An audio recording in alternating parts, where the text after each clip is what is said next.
Cette vidéo va t'intéresser si tu es timide et que tu as des problèmes pour rentrer en relation avec les gens, du style même parler, ça te coûte de l'énergie. Moi, c'était mon cas avant et je continue de travailler sur ma timidité. Je suis plutôt introverti et on va aller loin dans cette vidéo. Donc, vas-y, viens, rapproche-toi. On va parler. Il y a deux patterns que j'ai observés. Le premier, c'est ma vie est inintéressante. J'avais ce pattern, cette croyance depuis tout petit. Donc, du coup, pourquoi parler? De toute façon, c'est pas intéressant. Les autres sont intéressants, donc eux, ils parlent. Moi, j'ai rien à dire, les gens, ça va les saouler. J'avais ça. J'ai dû le déconstruire.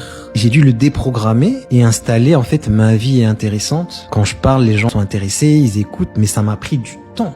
Aujourd'hui, je fais des vidéos. Si je fais pas de vidéos, mon activité professionnelle s'arrête. C'est compliqué. Et souvent, les entrepreneurs que j'accompagne, vous avez ça. Vous n'arrivez pas à faire du contenu parce que vous vous dites, ouais, mais je sais pas quoi dire. Ma vie est inintéressante. Ah, l'enfance. Les traumas de l'enfance, c'est chaud. Enlevez ça si vous avez ça. Le deuxième pattern, c'est j'ai peur de gêner. Moi, je sais que c'est quelque chose que j'ai même encore, je travaille toujours dessus, mais c'est la peur de gêner. J'ai peur de gêner, donc je me tais, je rentre pas au contact avec les autres, et c'est compliqué. Est-ce que tu as cette peur de gêner les autres? Il faut l'enlever. Surtout si tu veux entreprendre, il faut gêner les gens. Les gens, ils sont toujours pas contents. Ouais, des gens sont pas contents. Ils sont là, ouais, tu me déranges, non, pourquoi tu fais des vidéos? Non, mais c'est un bon signe, en fait. Si tu te déranges, c'est même un bon signe. C'est que tes vidéos, ce que tu fais, c'est polarisant et c'est ok. Parce qu'il y a des gens, ils se gênent pas pour gêner les autres. Donc, gêner, c'est ok. Et un bonus, parfois vous êtes timide, introverti, c'est parce que vous êtes hypersensible. Vous ressentez l'énergie des autres, il y a trop d'infos et du coup, ça se recroqueville un peu dans votre carapace. C'est parce que vous êtes hypersensible. Soit vous le savez pas, soit vous le savez, vous l'avez pas géré, soit vous le savez, vous le gérez. Vous avez peut-être, par exemple, des boucliers de protection qui fait que quand t'es dans la foule, t'es calme. L'énergie des autres ne t'influence pas. Est-ce que ça te parle? Dis-moi en commentaire. Est-ce que tu as envie de le travailler? Déjà, il te faut les boucliers. J'avais fait un soin de protection, va voir, c'est sur mon site dans les rubriques soins énergétiques. N'hésite pas à faire les petites retraites aussi, RES, ça aussi ça va t'aider à développer la confiance en toi, le fait d'en avoir rien à faire. T'es là, tu parles, tu fais tes vidéos, tu fais tes choses, tu fais ton business, t'en as rien à faire parce que quand tu vas passer de l'autre côté, quand le maître de la mort va venir te chercher, la Ngalouf ou Anubis, tous ceux que t'as gênés ou que tu penses que tu vas gêner, ils seront pas là. Tu vas devoir expliquer à tes guides qu'est-ce que t'as fait dans cette incarnation. C'est chaud. Donc vis ta vie, sois toi-même à 100% et travaille ce côté relationnel. Te demande pas d'être extraverti. Moi, je suis pas extraverti, je serai jamais extraverti. Mais comparé à avant, j'avais de la phobie sociale, je fais des malaises vagales dès qu'il y avait trop de monde. Là, aujourd'hui, ça va.